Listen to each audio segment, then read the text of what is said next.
I want to read from the Gospel of Matthew. After the Sabbath, as the first day of the week was dawning, Mary Magdalene and the other Mary went to the tomb. And suddenly there was a great earthquake, for an angel of the Lord descending from heaven came and rolled back the stone and sat on it. His appearance was like lightning, his clothing white as snow. For fear of him the guards shook and became like dead men. But the angel said to the women, "Do not be afraid. I know that you are looking for Jesus who was crucified. He is not here, for he has been raised, as he said. Come see the place where he lay. Then go quickly and tell his disciples, he has been raised from the dead, and indeed he is going ahead of you to Galilee, and there you will see him. This is my message for you." So they left the tomb quickly with fear and great joy and ran to tell the disciples. And then suddenly Jesus met them and said, "Greetings." And they came to him, took hold of his feet, and worshipped. And then Jesus said to them, "Do not be afraid. Go and tell my brothers to go to Galilee, and there you will see me."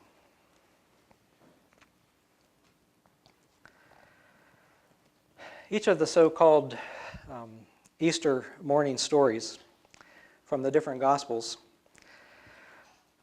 has its own distinctive slant. If you read all four of them together, you will see that they each tell a slightly different story of the similar events. Matthew's story, the one that I just read for you, is the only one that says that there was an earthquake. Only Matthew's story has an angel coming down and rolling away the stone and then sitting on it. And only Matthew has the most distinctive element that runs through his entire account, and that's the element of fear, which he touches on again and again and again. Out of fear, the guards became lifeless. The angel tells the women not to fear. After an encounter, the women leave quickly with fear. Jesus says to the women, "Do not fear, but go and tell."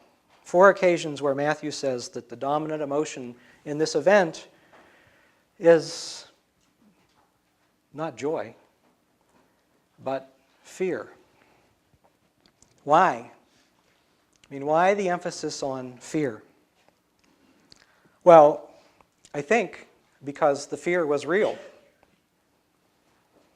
I think that those who had been with Jesus and seen him be crucified, they were afraid.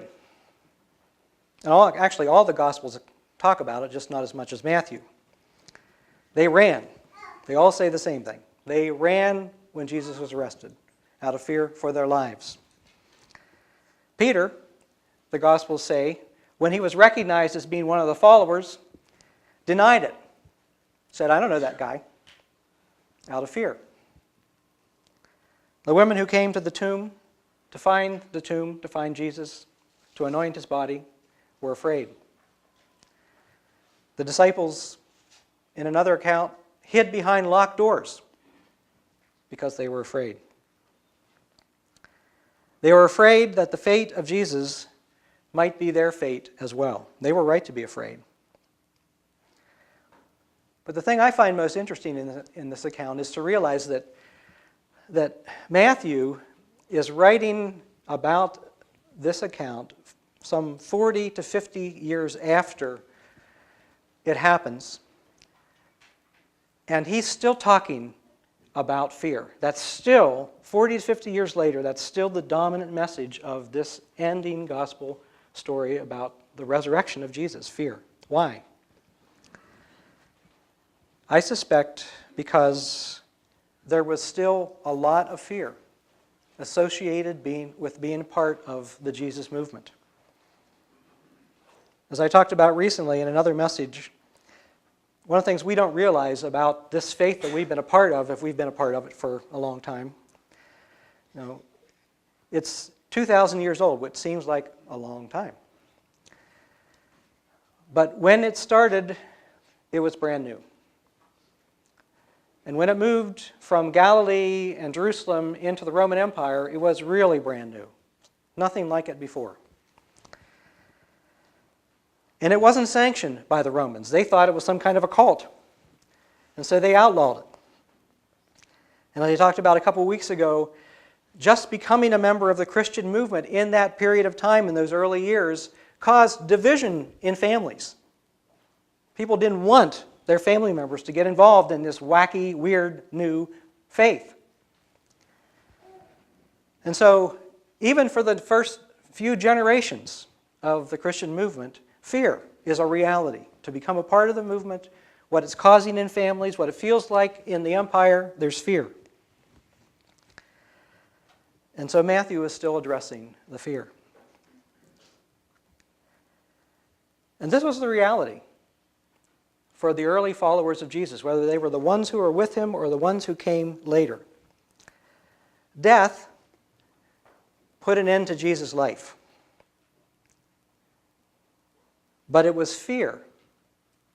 It was fear that threatened to put an end to the movement that he started.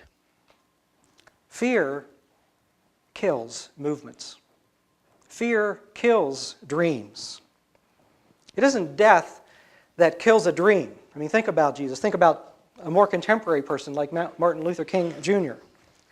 A movement leader is killed, and the followers are afraid, and they run and hide. Or out of fear, they respond in some inappropriate way, which is often the temptation when you are hiding in fear or when you are deathly afraid, you act out of that fear with anger and with rage, and often with violence. Which is why, by the way, repressive governments like the Roman government, or illegitimate governments that are based on racism, as so many in the South were for so many years, depend on fear. The Romans used fear tactics in their conquered territories. Why? To kill the dream of freedom. I mean, why, when you're going to execute someone, why not just do it silently? Why put up all these crosses all over the Roman Empire? It's not just to execute the person, it's to kill the dream. It's to make it so frightening and so awful for people as they see that they cower. Fear leads to numbness. It paralyzes us. It leads to inaction. When we are afraid, we don't know what to do. We freeze. It leads us to isolate ourselves. Fear leads us to go run and hide and want to be by ourselves because we don't trust. We don't know what to do with our fear. It causes people to respond in inappropriate and unhelpful ways.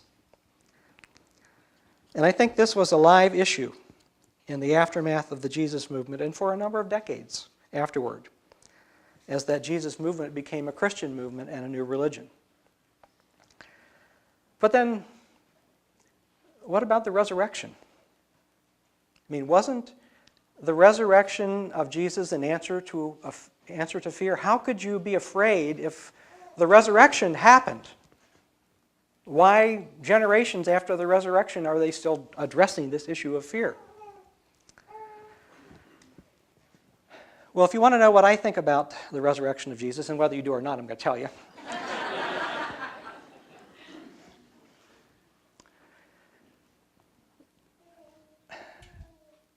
I think you need look no further in the New Testament account than the writings of Paul, the Apostle Paul. What Paul tells us is that he had a vision of the resurrected Jesus that convinced him that Jesus was alive. And that vision changed his life dramatically. Now, Paul says, if you read his account, that resurrected body was a spiritual body. That's what he says. It was a spiritual body, which to me sounds a little bit different than a physical body. But the point is that he saw Jesus alive, and it changed his life. And you can make of that what you will in terms of what you think about visions, but the reality is, from time immemorial, all through history, right up to the present, people have visions including visions of people who were dead but are now alive, family members and others. And those visions are absolutely real to them.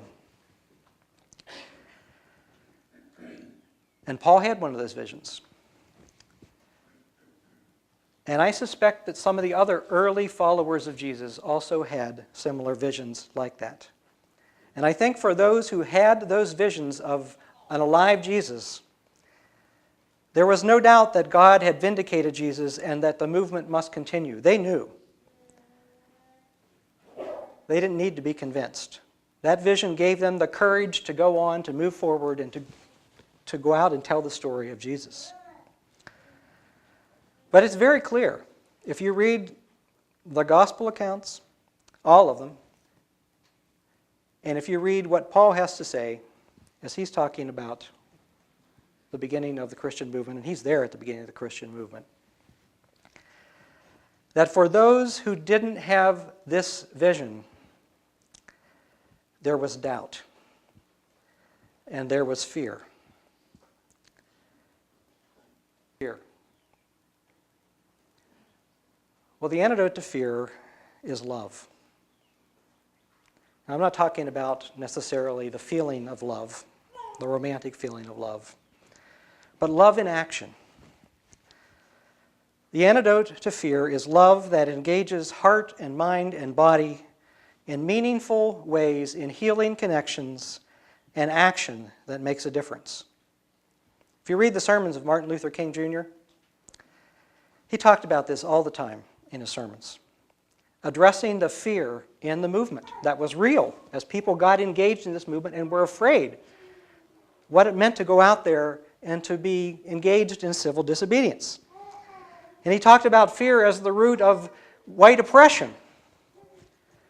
And what was really in the hearts of those white people who were a part of the oppressors, and he said it's fear. And the very real temptation in the midst of that fear to respond in ways that would not be helpful, like responding with violence. Hatred and bitterness can never cure the disease of fear, he would say. Only love can do that. Hatred paralyzes life. Love releases it. Hatred confuses life. Love harmonizes it. Hatred darkens me. Love lights me. The antidote to fear, he said, is love, which he described as, number one, staying connected with people, which is why those gatherings in faith communities were so important to the civil rights movement. Staying connected to people. And there owning up to the fear, not running from it, not hiding from it, but talking about the reality of fear, and then allowing oneself to be embraced by the love that says we love you anyway, and we can do this together.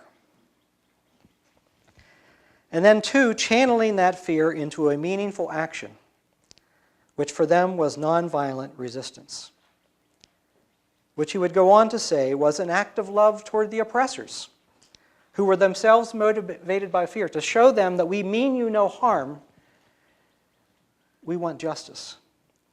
And the way we will show you that is by loving you to death. And you will not hurt us. And if you do hurt us, we will not stop loving you. We will keep loving you. Love conquers fear.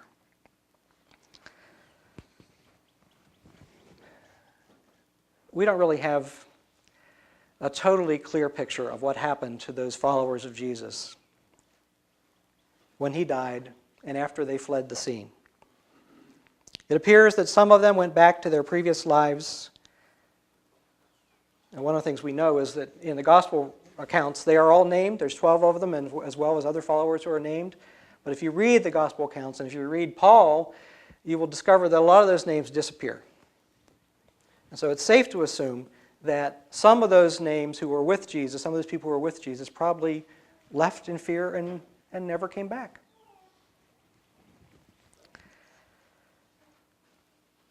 But some of them did. Some of them gathered in Jerusalem. Some of them came back to the movement. And what we know from the stories of those who continued in the movement is that what brought them back around was love in action. It was being embraced in the midst of their communities, being forgiven, being accepted, being connected, sharing meals together, which those stories feature prominently in those early accounts of getting back together, was once again doing what we did when Jesus was here, sharing meals together, telling the stories, and all of which focused as a way of dissipating the fear and opening up a space inside individuals and in the group where they could find healing and acceptance and reconnect then with the vision of Jesus and begin to see that he was gone, but he was alive in a different way.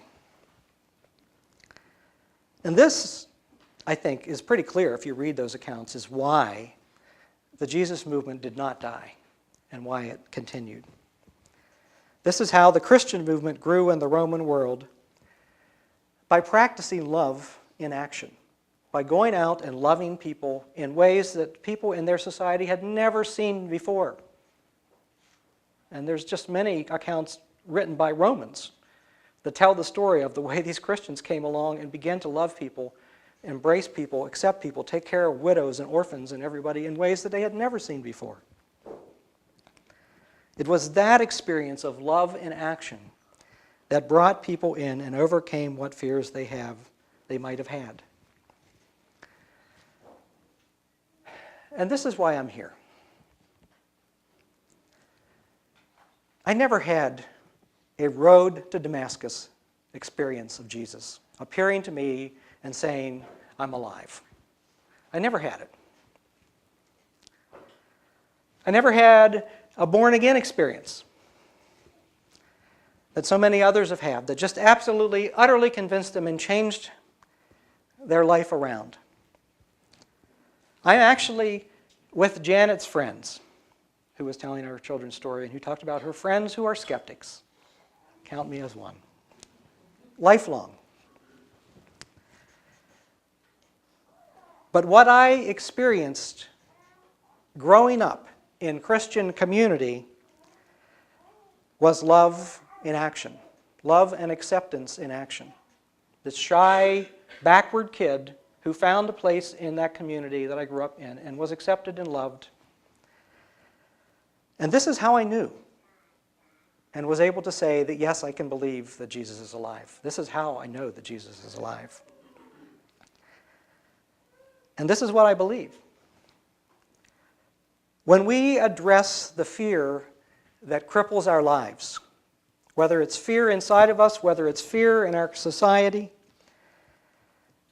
in the form of racism or sexism or militarism, I mean, our society is just loaded with fear, and we have so many purveyors of fear, whether it's from government or groups or whatever, that want to keep us afraid so they can prey on our fears to do things and to buy things that aren't good for us.